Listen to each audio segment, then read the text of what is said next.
They said, You were you quite the know, socialite. can you go out? You know, I never had any time on Saturday and Sunday, and so they would say, you know, Monday night or Wednesday night, or Tuesday night or something So you like fit that. them in dates all week long? So he finally, when he called me, I said, I'm sorry, you know, I don't have any time. And he said, well, you know, he was working as an extern also, besides going to medical school and doing his classes, he was working to make money in one of the hospitals on the south side. And he said, well, I get off work at about 9 o'clock, 8:30, and he said, could you squeeze some time? I could come over and get you. We could go and we could get some ice cream. And I said, well, okay. Wednesday night, it was a Wednesday night. I was actually working at Weiss Hospital, doing history. Yeah. So, it was a Wednesday Do night. you remember Weiss Hospital? That's where I was Oh, born.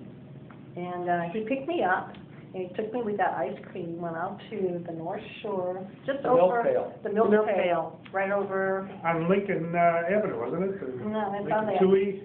Oh, McCormick Place. Yeah, McCormick Drive or whatever. it was farther north. It was way far north. So, he took me there, and we had ice cream, and he brought me home. And then after that, every date I went out, it was you and your mother. No, but I was still going out with other people. And then, No. I had to take her mother out with us. Did you Serious? really? Yeah. Yes. How many times? yeah, but that was Later. on. A That was lot. later on. What- He only as took a- my mom As out a chaperone, or once she we- just wanted No, to have a good no. time? She wanted to dance. She wanted She wanted to go out. each out, and she'd ask, where are you going? And they, We go. you'd say, and what she put in, can I Sounds come like a lot of too? fun. No, she didn't even say that. She said, okay. No. Fine, I'll get my purse and we'll go. You mean you didn't Wow. even ask? In the beginning. And then after that, she just went. And you know, she was a lot of fun. She really was a good gal. She was pretty lonely, you know, Dad was never home. Yeah, she wanted to get Yeah, out. which is a little And bit I weird. can understand. Yeah. But fun. When did he Weird. pop Yeah, the question? a little bit weird. When did he pop the question? That was in, let's see, I married in February of '61.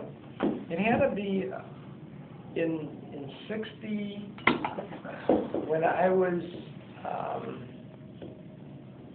really just beginning my internship, I think, right in the beginning. I had to go ask your father for permission. Oh.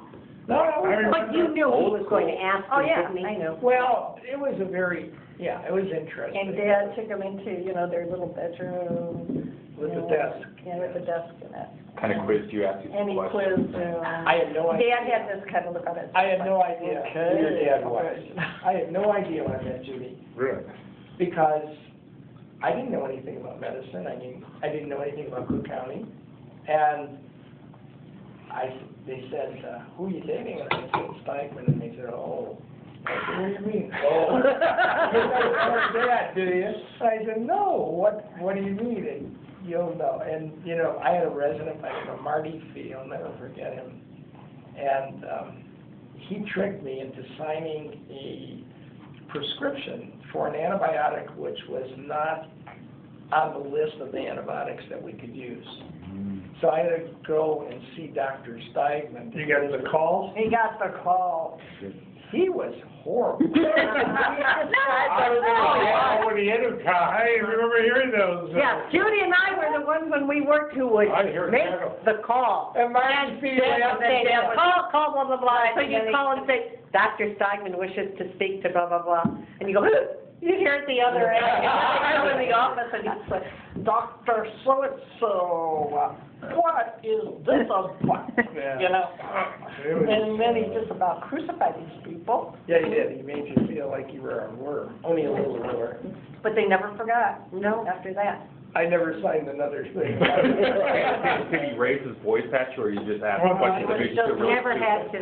It was just the, Yeah, He could put you on the spot without raising his voice. yeah. Well, that's even better. Yeah, he was good. Yeah. So he never quizzed you, but it was. Although, when he was good, there was no man like him. You still have this habit, you talk baby talk when you like somebody, you know, give them a big hug, and you do, you talk baby talk. Grandpa did that? Grandpa talked baby talk. That's where Bob learned it, yeah. He did. When he loved somebody, I mean, he would just be so sweet and gentle.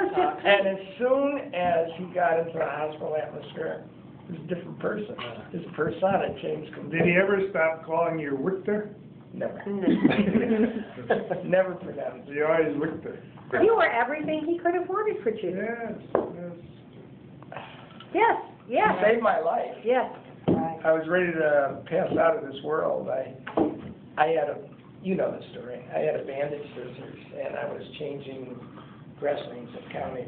It was hot as the dickens, and we had no air conditioning there. So I had my bandage scissors and a little sling, and I was changing a dressing on some guy from Skid Row who was impervious to every antibiotic or every germ that ever lived. At any rate, he had an infection, and I was changing his dressing, and I didn't sterilize the scissors or anything. I just put it in this little sling and went right through my pants and stuck my leg. 24 hours later, I was in intensive care in a coma. And I had you know what a septicemia is, when you have an infection that gets into your bloodstream. And Dad got chloramphenicol, which was an antibiotic that is prohibited today because it's very dangerous, but it was a new antibiotic then. Experimental? Yes, and he got it for me, and it saved my life, literally. Unfortunately, I didn't have any reaction to it. Wow.